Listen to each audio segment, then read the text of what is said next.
Hello guys, welcome back again to my channel. I keep on saying that our leaders are shameless.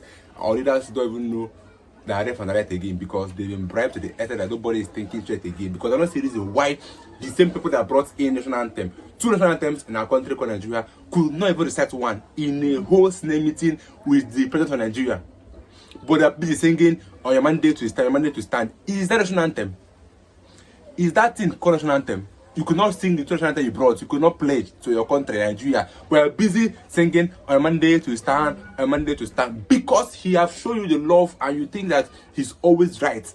To the extent that Tinubu made a mistake. He said 11 house of state instead of saying 10, and then he made a mistake. But the whole senators were busy clapping for him. But I'll give you the highlight of that meeting. And then he also made a mistake. Then people are clapping for him because they now credited him in the mistake. He now said that all of you are elected. But I think I like guys to hear how Rufai tackled this issue, because I think I love the way he blasted Tinubu. What did video first? President Bola Ahmed Tinubu presented the 2025 appropriation bill of 49.7 trillion naira to a joint session of the 10th National Assembly in Abuja. While concluding his presentation, the president mistakenly addressed the joint session as the 11th National Assembly, while the lawmaker immediately corrected the president following an uproar by the sitting members. While reacting to the lawmakers, President Tinubu said the error implies that members of the 10th Assembly were all re-elected. Let's take a look. I hereby present the 2025 budget to the joint section of the 11th National Assembly. 10th? I wrote 11.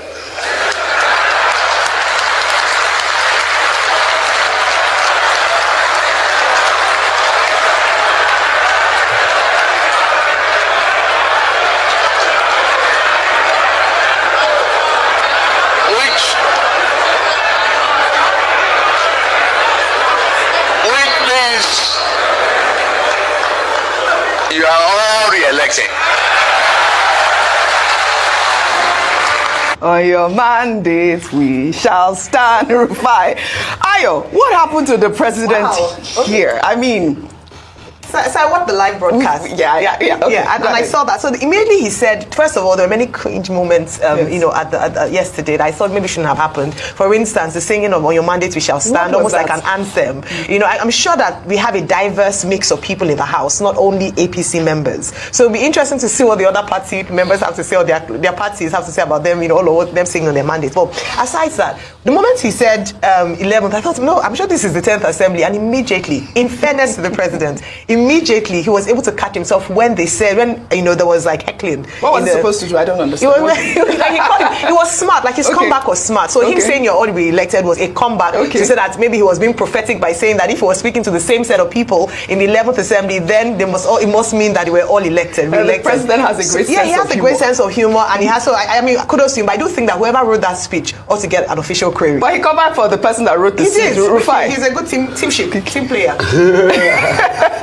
I mean, maybe to say the least, there are lots of speeches that purely under this administration that have been written that just lies. Too much lies. Which one can I remember? I mean, we're talking about one today when we were talking about the fact that they are cleared ways and means, which was not true.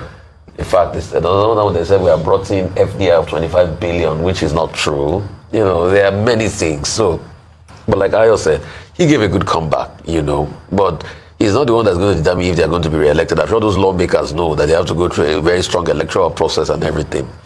And on your mandate, we shall stand thin. It's distasteful, I should say. All right. But you were also making the point as regards, there are other varying members of the National Assembly. Yes, but also in the National Assembly, where most of even the Labour Party lawmakers have defected, they have defected to the APC, and nothing is happening. Yes, that happened. And that's the shocking part. So you see that people will just be defecting in this country. You will go on a platform, you will fight for election on a platform, then you will defect. Then nothing will happen to you because you're in the party. All right. Yeah, Dr. Abati, it was for me the round of applause when President Tinubu said that you are all re-elected. I mean, what were they trying to, are they excited or are they just trying to cover up the hole? Well, humor is part of the tools of politicking. And I think that the president was being humorous there. Yes. He knows that these politicians, all of them members of parliament, belong to different constituencies. And they will either win or lose in 2027, essentially on their own steam. He's not in a position to dictate whether they will come or not. Yes. And that was why they all laughed and all of that. Now, the people who sang on your mandate, we stand. It's commonsensical. Even the British Assembly, in the House of Commons, you know, if your party is in the majority, they will hear you. They will even crowd out. Do they play your, no, they may not sing. In the parliament. But they can stand, they can clap, they can say here, here, and they will crowd out the opposition. The only thing in Nigeria is that I would not be surprised even if members of the opposition join in making that, singing that. I saw them national now. anthem. So that's the way politics goes in Nigeria. Yes, absolutely. But the main substance of the presentation yesterday, beyond the side humor and all of that, is the budget itself. It is the budget that we should all be concerned about. And some of those issues, we have raised them in our conversation with Tanimu Yakubu. Issues about are they going to fund the budget? The distribution. Why is it that defense and security gets lion's share? Right. What is actually, the projection for 2025?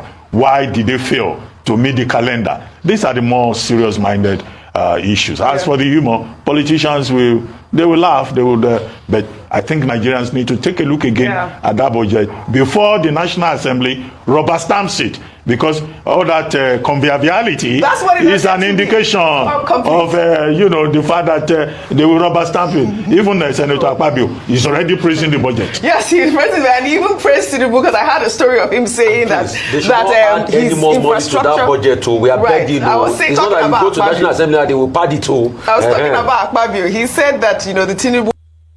The president has just confirmed that they were only going to announce themselves return to power. So congratulations, Mr. President. Then about whether the appointment of new ministers and new one will change anything. Look, the president at one point in time said he has started implementation of Orosonya's report after 12 years. That report streamlined agencies of government and matched some. While the president on one breath is implementing that report, which is cutting the cost of governance, every blessed day the government is making new appointments, not more than 1, 2, 3, 4, 5, sometimes 10. So one tends to wonder, what is the government actually pursuing? Is the government on reforms, or is the government on a jobbery? Because you cannot be talking about cutting the cost of governance. You are expanding the Federal Executive Council, adding more ministers. You are also making appointments every day, even in organizations which you have accepted the report at the Federal Executive Council meeting and said, we are implementing the report that's streamlined. You are making appointments into it. So embarrassing also is the point that they appoint people into some offices today, and then tomorrow they come out to say, those offices does not exist. So all about what is happening currently is that Nigeria, there is a state capture. Nigerians have been captured by a group of rulers who now see themselves as the country. They define themselves as the country. The resources is meant for them, and there is nothing serious going on, which is indeed quite unfortunate. We had hoped that the president, with his experience, would rather work towards uniting the country. Be more purposeful in economic reforms and be meticulous in the management of the lean resources. There should be physical discipline. But all these remain academic concepts to be discussed by Olive, my brother today, and others on television stations and other social media platforms. For the government, they are in a world of themselves, and Nigerians are under the jackboot of what my co-discussants refer to as dictatorial tendencies. So we're under some form of dictatorial democracy. Devastating news in Oyo State, where at least 30 children lost their lives, with many injured in a stampede that occurred during a Christmas fun fair in Ibadan, the Oyo State capital, on Wednesday. Well, according to reports, the children's fun fair was organized by the ex-wife of the Oni of Ife, Queen Naomi Ogunwusi, who plan to host 5,000 children at the Islamic High School, Bashorun, where the children will win exciting prizes, scholarships, and other bountiful gifts before the tragedy occurred. Bring water. Bring water, please. Bring water.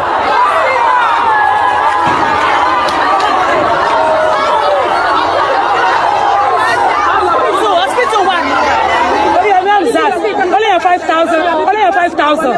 Lòun nílò. Only 5,000 ni. Ó bá jẹ́ wípé ọ̀nà àwọn ọmọ tó ń fẹ́. Ó bá jẹ́ pé àwọn ẹ̀gán pé bá farabalẹ̀ ní. Ó gba táwọn ìbá yìí àti tó 5,000 naira. Àì tó 5,000 rárá. Torí wípé àìfarabalẹ̀ gbogbo wa òun ló jẹ́ kó rí báyìí. Irọ́ sì fi ń dé.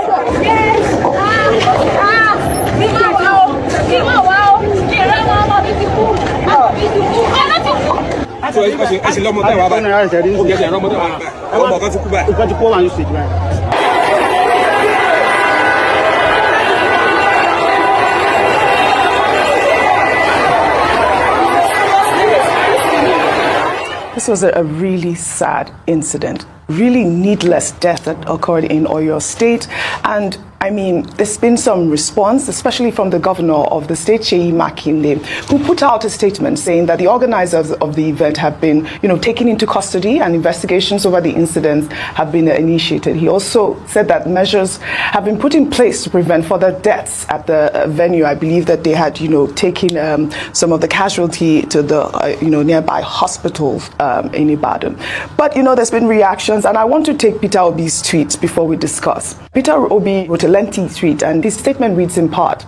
He said, this tragedy, which occurred during what should have been a moment of joy, highlights the harsh realities of our society, a country where the scramble for basics such as food, drinks, and small gifts often lead to unimaginable sorrow. How did we, as a people, reach a point where children, the very symbols of hope and the future, lose their lives in the pursuit of something as simple as Christmas gifts? This calamity exposes the deep inequality, pervasive poverty, and desperation afflicting our nation. It also reveals a broader failure in event planning, crowd control, and the fundamental duty to safeguard human lives. As we mourn these young lives, let us commit to building a society where such incidents are unthinkable. The measure of a nation's greatness lies in its care for the vulnerable, and this moment should inspire us to create a safer, more inclusive Nigeria. We owe it to these children to ensure their deaths inspire lasting change. I mean, the part of Peter Obi's tweet where he mentioned failure of event planning. I believe the organizers of the event, like I mentioned, one of them was the ex-wife of the Oni of Ife, who had, put out a statement at a radio station saying that, she was inviting children. I believe there was 5,000 of them, and 7,000 showed up, if you saw that crowd there. And, at the time when the Stampede occurred, there was no sort of, safety measures to guard these children. There were children between the ages of, infants to 13 years old, Ayo. This is such a sad news, and first of all, our condolences to all families affected, and of course the governor of Oyo State, who has responded very swiftly to this incident. An eyewitness report from one of the parents in the Nation newspaper said that it arrived as early as, a lot of people had arrived as early as 5 a.m. 6 a.m. So there was a crowd already in front of the gate. It was when the gate was open. And I'm sure many of us in Nigeria have seen things like that, where a lot of people are pushing against the gate because there's so many people outside. So once the floodgates open, as it were, people just rush in massively. Before then, at that time, because of the crowd, some people had already started fainting. At that time, some people, so of course, if you have children, very young children there, some people had fallen on the floor. And when you have a mammoth crowd like that, they were stepping on the children.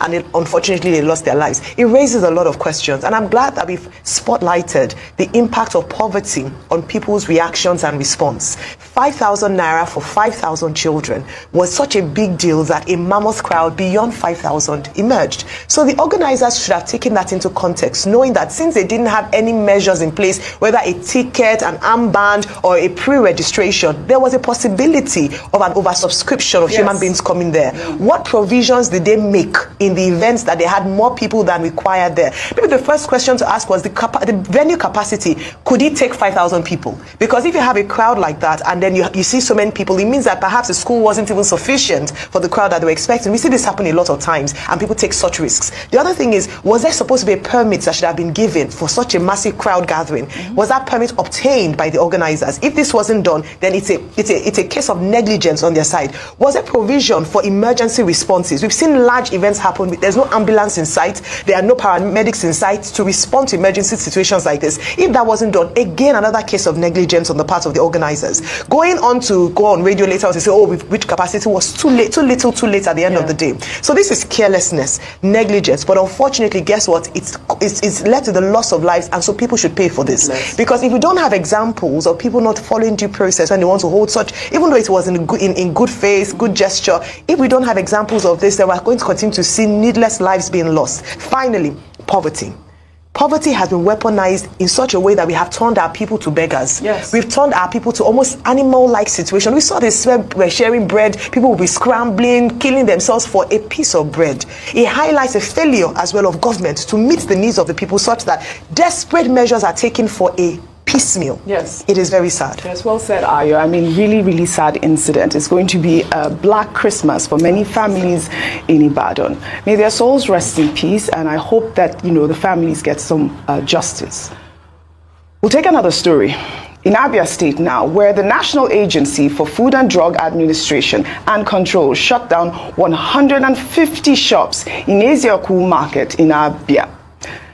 The agency, in a post on X, stated that it uncovered a large-scale network involved in the production and distribution of counterfeit and expired goods, including beverages, wines, and spirits, and revalidated food products like noodles and powdered milk. The counterfeit items destroyed, according to the agency, were valued at 5 billion naira. Here is a home of fake products. In this area now, they revalidate all kinds of minerals, Fanta, Coke, Amstel, Hollandia products, all their products, Lacasera. They revalidate, they do a revalidation here. We stumble into one shop. Their main deal here is they produce all kinds of milk. This is pig milk. This is pig choco. This is Ovaltine. This is Calvary chocolate drink. They are also refilling all sort of tomato, also in the supermarket. This is soya tomato.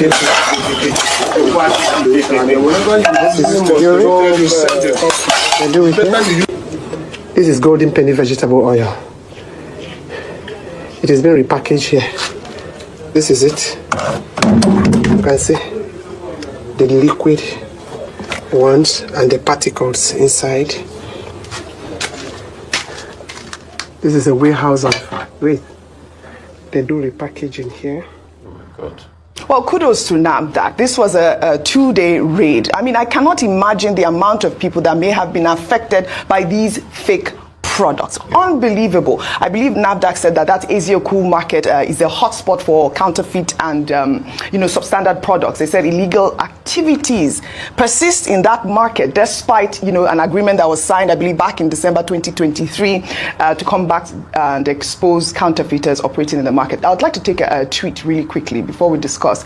This person wrote, most time, it's the products that it sees. What happens to the producers of these fake products? Until the producers are jailed and the properties used for the production is also confiscated, there won't be an end to these evil practices. Rufai. Truth has to be said. And please, this is a Nigerian killing fellow Nigerians. Yes. It's not government. No. It's not Tinubu. Because when we blame government all we can, we forget that some Nigerians are dangerous people. Very dangerous. In the words of somebody, dangerous. Very dangerous people. And this must be stopped. And kudos to NAFDAC as regards this. But that tweet is also important. Because what happens, Oji, is always the foot soldiers they arrest. There are some key people in this country. It goes back to the concept of big manism. There are some key people that are in the vanguard of things like this.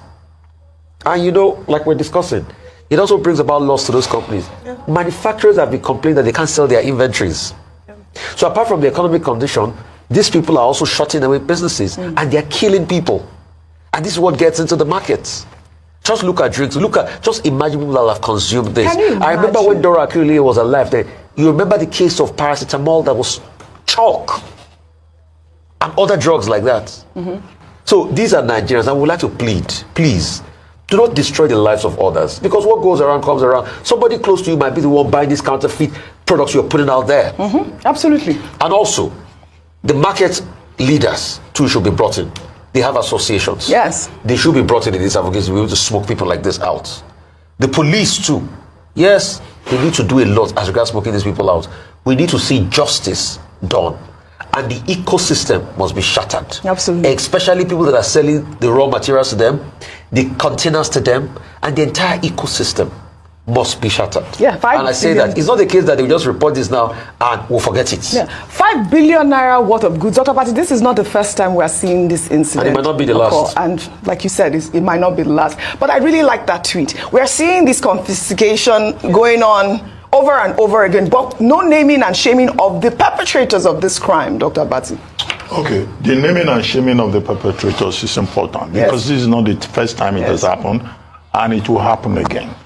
People selling fake products, people changing expiry dates, capitalizing on the general ignorance that is abroad within the country, to the extent that when people even buy items, they don't bother to even check whether the item has expired or not.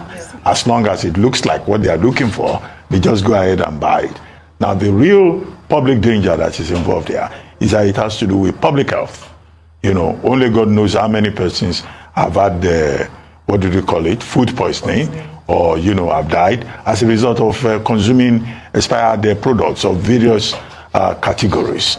Now, that's why the intervention by NAFDAC is important. But is it possible for us to have a culture of, you know, standards, of respect for standards in Nigeria? We have NAFDAC in the Food and Drugs Administration category, but we also have the Standards Organization of Nigeria.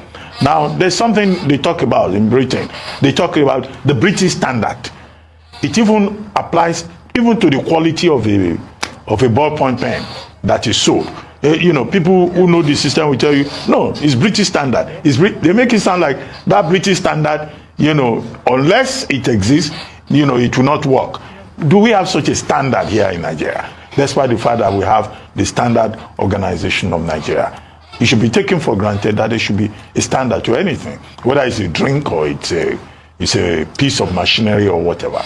The other problematic part is that, look, in this country, we always blame leadership. Oh, leadership is the problem of Nigeria. Chinua Achebe has written a book, The Problem with Nigeria. Look, what we have seen here is a clear demonstration that followership is also a big problem in this country. Nigerians are very wicked, sadistic set. I mean, come on. Look, if they have an opportunity to take advantage of you, the average Nigerian will take advantage of you. Look at how people drive on the streets. You run into any kind of a challenge on the road, your fellow Nigerian will be looking for how to exploit you. When there was an issue with food inflation, you know, even earlier this year, in certain communities, some elders of the communities were going to the markets to say, no, you cannot sell tomato at this amount. Even the people who bring tomato from the north, they are selling at a cheaper price. You just want to punish your fellow Nigerians, and then you turn around, you say it's Tinubu. You say it's Tinubu. How is it Tinubu? If you people yourself, you know, you are very exploitative and very cruel people with a mindset. Yeah. So, and that's why national reorientation is very important. To educate, to reorientate Nigerians that we are all in this environment to survive together. They call it Ubuntu. You know, I am because we are. Exactly. There's some people think that no, that sense of communalism, you know, is not important. It's such people also that are the ones producing these fake drugs, fake drinks, that the state must identify and sanction them to send a lesson to other people. Like, because you want to make money and be rich, you say 5 billion. You want to make 5 billion at the expense of other people. Other people's lives. Which is unacceptable. Absolutely. Well said, Dr. Patti. The country where people can bring law, but they cannot abide by the law is Nigeria. They have it A1, where our leaders cannot stand with what they proposed on everybody.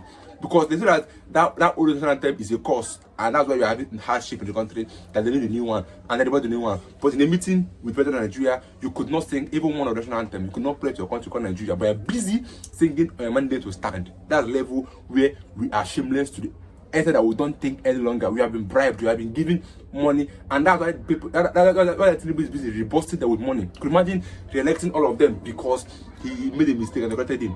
He made a shameful mistake. You don't know how many. You don't know, you're a leader of Nigeria. You don't know how many. We are busy 11 sort of 10, and you corrected. You are electing all of them. That means they don't need our vote. Come next 127.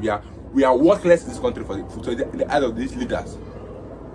We are worthless in their eyes. That's why they are coming out to say to sing a mandate to stand without singing national anthem, without valuing our country. They don't value us. It's simple.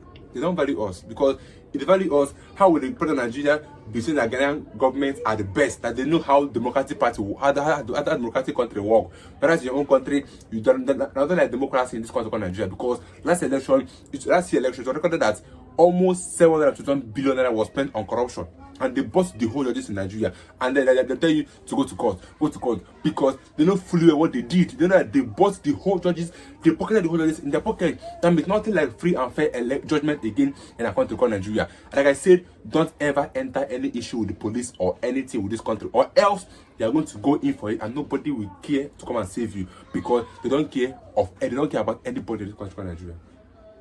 No single care. No, they don't care about anybody in this country called Nigeria. Mark my word. Because take those that are arrested in prison in August protest, if not for the intervention of people like Deji and VDM, Very Dark Man, those people will still be in detention till now, because they don't care about anybody. Nobody is coming to save you in this country. So stay out of every trouble you are going to enter with the police. Stay out, or else if you go in, you are in.